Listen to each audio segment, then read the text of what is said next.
Oke, assalamualaikum warahmatullahi wabarakatuh.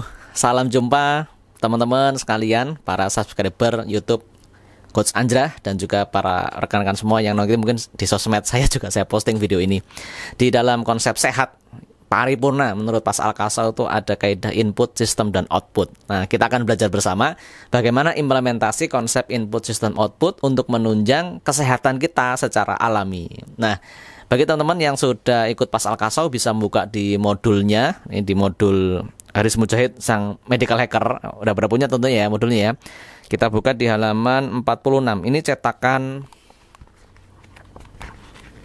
sebentar, ini cetakan kapan ya? Ini cetakan ke-14 Desember 2003 ya. Kalau dicetakan ke-14 2023 ini ada di halaman 47 malah 47 sorry ya. Nah, untuk kaidah input, sistem, dan output, nah, selama ini teman-teman Pastrooper tuh membatasi input tuh hanya faktor makanan ya. Ini kurang tepat ya, karena pembatasan di sini kita sudah jelaskan bahwa input ada 4 unsur, yaitu air, api, tanah, dan udara gitu. Nah, kita akan lihat bahwasanya yang menjadi input ini adalah elemen-elemen penting ya, yang menurut Ustadz Haris Mujahid yang menunjang ya kesehatan dalam tubuh kita. Elemen air misalnya. Elemen air kita sudah lihat semua Bapak sekalian bahwa dalam riset ya, kalau dulu ada buku yang cukup rame ya, bukunya Masaru Emoto ya. Masaru Emoto tentang mukjizat air ya, bahwa komposisi tubuh kita itu sekian puluh persen, mungkin hampir kayak 80-70% ya. Itu komposisinya adalah air. Maka di sini kita bisa mendapatkan simpulan dan juga dalam ilmu mengenai survival ya, orang mungkin bisa tahan untuk makan, untuk tidak makan mungkin selama 7 hari gitulah. Nah, kalau dia tidak minum air, mungkin 3 hari dia sudah meninggal gitu. Nanti kalau berapa rate untuk masalah berkaitan dengan riset air dan makanan tadi bisa ditambahkan ya, untuk risetnya mungkin Bapak Ibu yang lebih paham lebih detailnya. Prinsipnya kalau elemen air ini ya, kita bagaimana tubuh kita tidak dehidrasi lah, tidak dehidrasi. Jadi kita minum air yang cukup gitu. Ada yang mengatakan 8 gelas sehari atau dan sebagainya. Intinya ini elemen air. Jadi tubuh harus cukup untuk sisi airnya. Termasuk pada klien yang misalnya klien Pastrooper yang itu bayi sudah, kita dapat laporan dari ibunya, ini bayi sudah berapa hari nggak mau nenen, ini ibunya bayinya udah nggak mau nenen, sudah sekian hari panas misalnya. Ya betul, dalam SOP terapi Pas Al-Kasau kita salah satunya adalah dengan metode bedong ya. Tapi kalau kita sudah mendapatkan wawancara, data wawancara, ini bayinya sudah sekian hari tidak mau makan, tidak mau nenen, ya kita mau tidak mau ya, kita rujuk dulu untuk dirawat di layanan medis ya, untuk diberikan misalnya apa? Diberikan infus misalnya. Nanti ketika bayinya sudah segar, sudah oke, baru kita bantu terapi. Nah gitu. Jadi masalah pemenuhan masalah air ya, selain minum air putih yang cukup gitu, pada bayi juga konsepnya adalah dia juga cukup air, tidak boleh sampai dehidrasi. Nah, next selanjutnya adalah unsur input ini yaitu api. Nah, api ini mungkin di antara teman-teman jarang ya menyimak tentang elemen api ya. Ini juga kita bukan ngomong avatar Eng dan sebagainya gitu. Jadi elemen api secara ringkas bahwa bahwa tubuh kita ini perlu dipertahankan kalornya, jadi energinya. Di antara teman-teman mungkin pernah menyimak ada berita-berita berkaitan orang yang naik gunung ya, mengalami apa istilahnya hipotermia ya, kedinginan yang sangat ya, karena apa, suhu tubuhnya sangat menurun gitu. Nah, itu sangat membahayakan jiwa.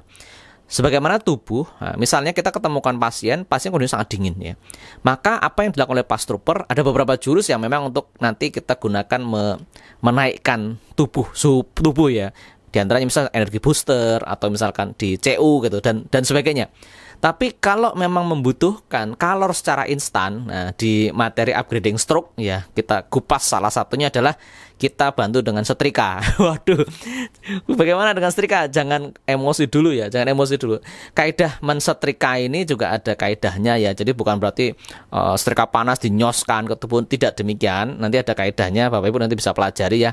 Di kelas BPPS juga diajarkan, di kelas untuk upgrading stroke juga diajarkan untuk mengatasi diabetes yang terus lukanya basah dan berair terus. Ini kaidah input kalor juga diajarkan.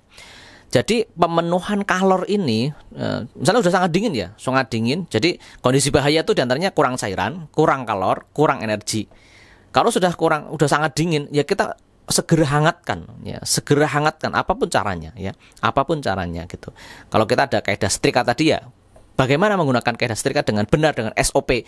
SOP-nya tuh jangan sampai membuat kliennya sakit atau semakin menderita, tapi betul-betul langsung bisa dirasakan. Pada anak misalnya, anak ini udah dingin banget ini anak, ya sudah diberikan kaidah SOP memasukkan kalor yang tepat seperti apa. Kalau orang dewasa input kalor ya udah japas aja, nyeker ya. Jadi nyeker japas di aspal ya, tapi jangan aspal yang panas banget ya, tapi aspal yang anget gitu, atau di lapangan parkiran yang itu juga untuk input kalor. Tapi tentunya cek suhunya. Jadi suhu lapangannya jangan asal-asalan ya gitu. Termasuk di sini adalah untuk udara ya, termasuk udara. Nah, ini penting. Kenapa di pas Al-Kasau ketika kita memberikan langkah-langkah terapi, kita memperhatikan untuk aspek ya kesehatan paru ya, kesehatan di aetan rongga dada.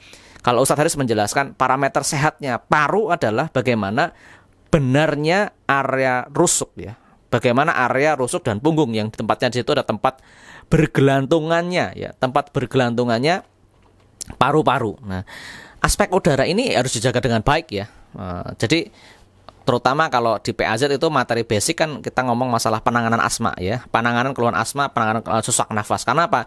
Ya seseorang kalau udah kehilangan oksigen apa yang terjadi dalam beberapa waktu saja, kalau sudah kehilangan oksigen fungsi otak akan bermasalah, bahkan sampai nanti berujung pada kematian. Maka berkaitan dengan input, jadi selain faktor kita ngomong makanan dan sebagainya ya, ini penting sekali untuk masalah tadi faktor air, faktor api, faktor tanah, juga faktor udara. Semoga cukup jelas ya teman-teman sekalian. Termasuk saya katakan, nah termasuk untuk input itu penggunaan obat kimia. Ya. Jadi ada di antara klien kita yang memang dia itu rutin mengkonsumsi obat-obatan kimia.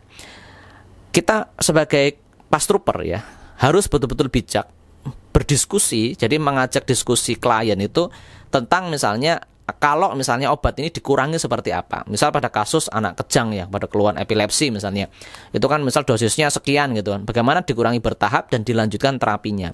Alhamdulillah, biidznillah dengan izin Allah pada beberapa kasus ya, termasuk untuk keluhan autoimun ya, pada keluhan autoimun, ini kami menyebutkan nama-nama penyakit bukan berarti pas mengklaim bisa mengobati penyakit tersebut, tapi pas klien-klien datang tuh bercerita ya, mempunyai penyakit A, B, C dan sebagainya, maka gradasi obatnya akan menurun sampai alhamdulillah lepas obat. Ada klien autoimun ya, tadinya sehari minum 50 butir obat gitu.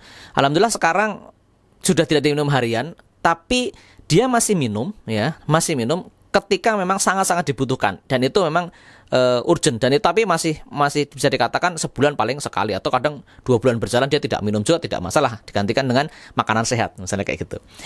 Oke, ini penjelasan berkaitan dengan input yang ada di pas Al-Kasau. Semoga bermanfaat untuk teman-teman pastrooper. Ini nanti bisa di-sharekan juga ya di grup-grup PAZ untuk kita sama-sama murojaah berkaitan dengan modul kita ini. Terima kasih kalau ada salah dan kurang. Sekali lagi, ini sharing perspektif dari ilmu pas ya. Tentunya kalau di antara teman-teman ada praktisi terapi yang lain, pasti ada sedikit perbedaan. Nah, kita saling menghormati ya, saling menghormati karena ini berkaitan dengan apa? Dengan ruang lingkup bahasan dari kacamata pas Al-Kasau. Saya Anjir Santo undur diri. Kalau ada salah dan kurang saya mohon maaf. Wabillahi taufiq hidayah. Assalamualaikum warahmatullahi wabarakatuh. Salam pas. Tanpa operasi, tanpa alat, tanpa obat, tanpa jimat. Allahu Akbar.